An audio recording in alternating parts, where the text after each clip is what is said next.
आज चर्चा करते हैं भीष्म पितामह की। भीष्म पितामह जब बाणों की सैया पर लेटे थे उन्हें 54 दिन हो गए थे। महाभारत की बात है कि मेरे गोविंद समस्त पांडवों को द्रौपदी के साथ लेकर भीष्म पितामह के पास आए। रोम रोम में जिनके बाण छिदे हुए हैं, सारा शरीर सैकड़ों बाणों से विच्छेद हो रहा है। एक एक बूंद करके जिनके शरीर से सारा रक्त निकल चुका है। जब भीष्म पितामह ने पांडवों के मध्य में गोविंद को आते देखा, उनके नेत्रों में आंसू झर पड़े, रोने लगे। भीष्म पितामह मन ही मन गोविंद को प्रणाम किया, क्योंकि हाथ तो जोड़ नहीं सकते। नेत्रों में अश्रुओं का प्रवाह हो चला। बोले, मेरे मृत्यु को सुधारने हेतु मेरे कन्हैया का आगमन हुआ है। मैं बड़ा भाग्यवान हूँ, मैं पुण्यात्मा हूँ। कृष्ण ने पितामह को प्रणाम किया। मुझे पूर्व जन्म की बात याद है कृष्ण, मैंने कभी पाप नहीं किया। 124 जन्मों की बात याद है मुझे, कोई पाप नहीं किया, तो फिर ये बाणों की सैया मुझे क्यों मिली? कृष्ण ने मुझसे कहा, तुमने कोई पाप नहीं किया, इसीलिए तो तुम्हें दर्शन देने में आ गया। पर तुमने पाप होते देखा है, इसीलिए तुम्हें बाणों की सैया मिली। तुम चाहते तो पाप को रोक सकते थे, तुम चाहते तो उसे रोकने की शक्ति रखते थे। उसी पाप का मैं प्रायश्चित कर रहा हूँ। और असली बात तो यह है कि दुष्ट दुर्योधन का दूषित अन्न खाने से मेरी बुद्धि बिगड़ गई थी। मुझे क्षमा कर दो, मुझे गोविंद मुझे क्षमा कर दो।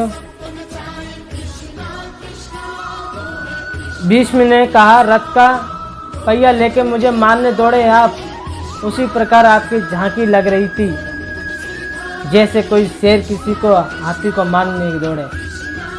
आज वही झांकी आके मेरे हृदय में विराजमान हो जाए, और मन की कोई कामना नहीं है। गोविंद ने पितामह से कहा, आपको तो इच्छा मृत्यु का वरदान मिला है, आप तो हजारों वर्ष तक जीवित रह सकते हैं। भीष्म ने कहा, एक केशव, अब जीने की कामना नहीं है। इतनी सुंदर मृत्यु कभी किसी को हो सकती है क्या? देहांत काल तुम सामने हो, मुरली बजाते मन को लुभाते, यही गीत गाकर तननाथ त्यागू, गोविंद दामोदर माधवेदी। बड़े प्रयास करते हैं, माला जपते हैं, भजन करते हैं, भागवत सुनते हैं। क्यों? क्योंकि मृत्यु के समय हमारे मुंह से राम नाम निकले, लेकिन उसी समय नाम नहीं निकलता, कंठ अवरुद्ध हो जाता है। भीष्म बोले, मैं कितना भाग्यशाली हूँ, कितना बड़ा मेरा प्रारब्ध है। साक्षात मुरली मनोहर मेरे गोविंद मृत्यु के समय मेरी आंखों के सामने खड़े हैं। ऐसी सुंदर मृत्यु छोड़कर कोई जीना चाहता है क्या? भीष्म ने अपलक नेत्रों से कृष्ण को देखा और देखते देखते अपने पंचभौतिक शरीर का त्याग कर दिया। भीष्म की मृत्यु के पश्चात पांडव बड़ा रोदन करने लगे। हमारे पितामह चले गए। गोविंद ने कहा, रोना नहीं चाहिए, ऐसे महापुरुष के लिए रोना क्यों? मेरे नाम का कीर्तन करो। बार बार प्रभु ने पांडवों को सुंदर शिक्षा प्रदान की, और भीष्म पितामह का इनका द्वादश भागवतों में नाम है। 12 जो भागवत है ना, उनमें एक नाम भीष्म पितामह का आता है।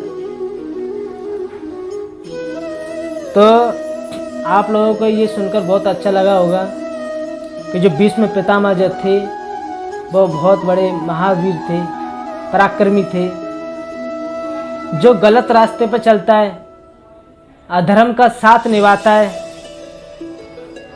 उसे एक न एक दिन सत्य के सामने झुकना पड़ेगा। क्यों?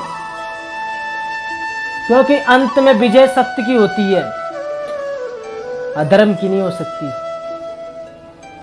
कौरव थे, वो अधर्म की तरफ से लड़ रहे थे, और जो पांडव थे वो सत्य की तरफ से लड़ रहे थे, धर्म की तरफ से लड़ रहे थे। और सबसे जो बलशाली थे, वीर योद्धा, सबसे ज़्यादा योद्धा थे वो कौरवों की तरफ थे। पांडवों की तरफ तो कौन थे, 2-4 थे, लेकिन अंत में विजय सत्य की हुई। इसीलिए हमें धर्म पर चलना चाहिए, सत्य पर चलना चाहिए, मेरा यही कहना है।